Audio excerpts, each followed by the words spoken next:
మీ business ఏదైనా మీ ఊర్లో promotion చేయాలంటే అది సుమన్ టీవీతోనే సాధ్యం. ఇప్పుడే సంప్రదించండి.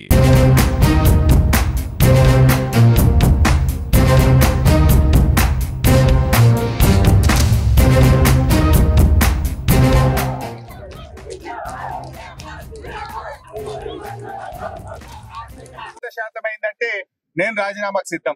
ఒకవేళ రుణమాఫీ కాలేదని ఆ గ్రామ రైతులు చెప్తే నువ్వు సిద్ధంగా ఉన్నవా రేవంత్ రెడ్డి అని అడుగుతున్నా.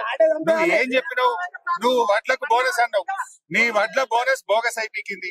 రైతు భరోసా బోగస్ అయిపోయింది. రుణమాఫీ బోగస్ అయిపోయింది. నీ ప్రజాపాలన బోగస్ అయిపోయింది.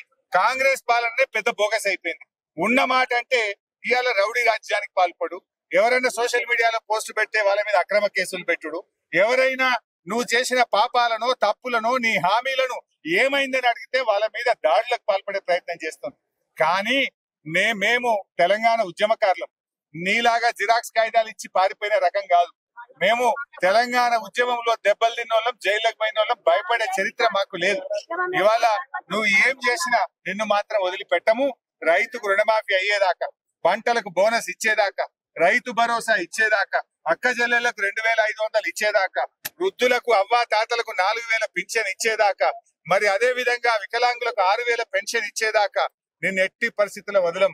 నువ్వు నీ యొక్క తాటాకు చప్పులకు గాని, నీ చెంచాగాళ్ళు ఇచ్చే బెదిరింపులకు గాని భయపడే గడ్డ కాదు ఈ సిద్దిపేట గడ్డ. తెలంగాణ ఉద్యమానికి అడ్డ.